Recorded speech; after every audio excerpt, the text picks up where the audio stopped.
Partial pressure of gases is the key behind their exchange in the body. This is what we've learned so far. But is the process as easy as it seems?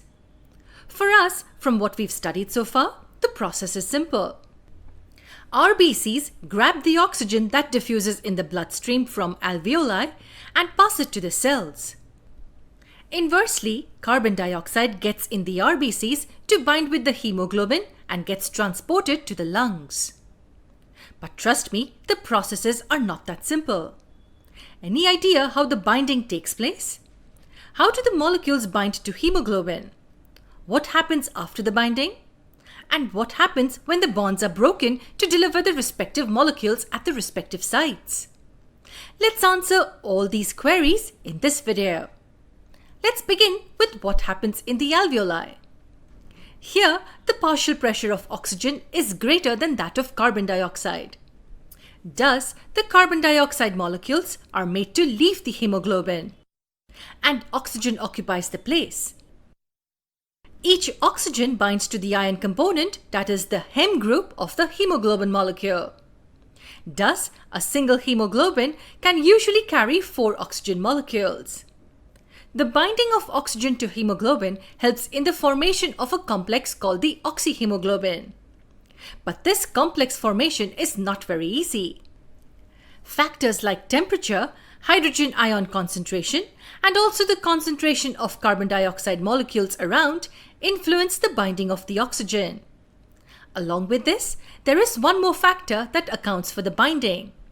It's the structure of the binding site. We know that the structure of a molecule changes as it binds to any other atom or molecule. So here, when the ion group binds to the carbon dioxide, the shape of the protein changes reversibly. Now, when the oxygen is about to bind, the change of shape has to be reversed. So this is one more influential factor for the binding of oxygen. After all the factors approve, oxygen molecules bind to the ion group and form the complex of oxyhemoglobin. This is then taken to the cells where the oxygen dissociates due to increase in the partial pressure compared to that in the cells. The cells, on the other hand, have a higher partial pressure of carbon dioxide. So now imagine a scenario where the partial pressure of oxygen is lower in cells and higher in the RBC, and at the same time, the partial pressure of carbon dioxide is high in the cells and extremely less in the RBCs. It's obvious that the oxygen molecules will dissociate and get into the cells. Thus, the oxyhemoglobin structure will get disrupted and the hemoglobin protein will again get altered. Now it's all set to receive carbon dioxide molecules for which it has equal affinity. The binding of carbon dioxide leads to the formation of another complex named the carbaminohemoglobin. This is then carried to the lungs where the partial pressure of carbon dioxide is still lower. And here the scene is totally reversed. Now the partial pressure of carbon dioxide is higher than that of oxygen in the RBCs in contrast to the cells as seen earlier. And the partial pressure of oxygen is lower in the RBCs compared to the lungs. So the exchange and complex formation takes place once again. This is how the gases are transported. So are oxygen and carbon dioxide always carried in the form of these two complexes throughout the body? Well, not exactly. There is a lot more to know in this.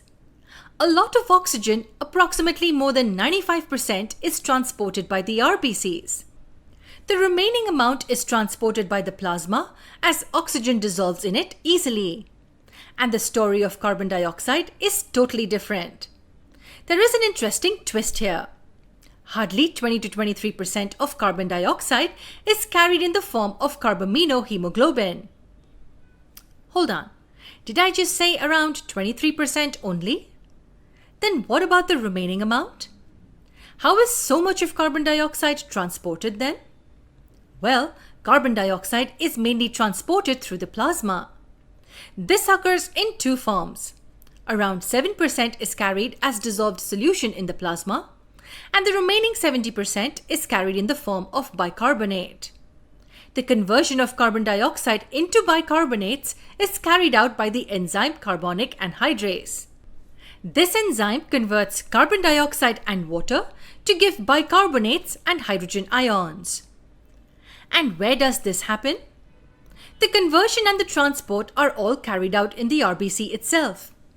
That's right. The enzyme is present in the RBC and converts the carbon dioxide and water reversibly in bicarbonate and hydrogen ions. So the majority of the carbon dioxide is transported in the form of bicarbonates. But we do not exhale bicarbonates. So how does the system work? How is carbon dioxide made available during exhalation?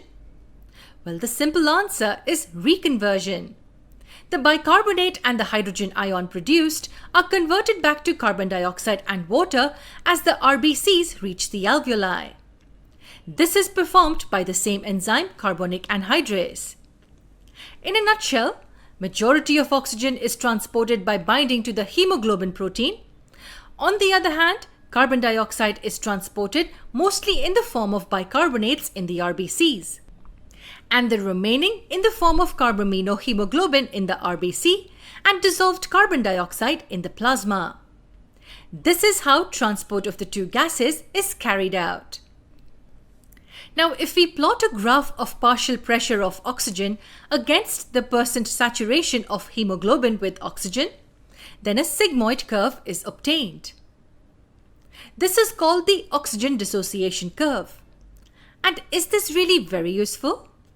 Well, it has a significant role to play in the study of several factors that affect breathing. But we will discuss about this graph in detail in the higher grades. For now, let's get back to respiration and learn some more interesting facts about it. Meet you in the next video.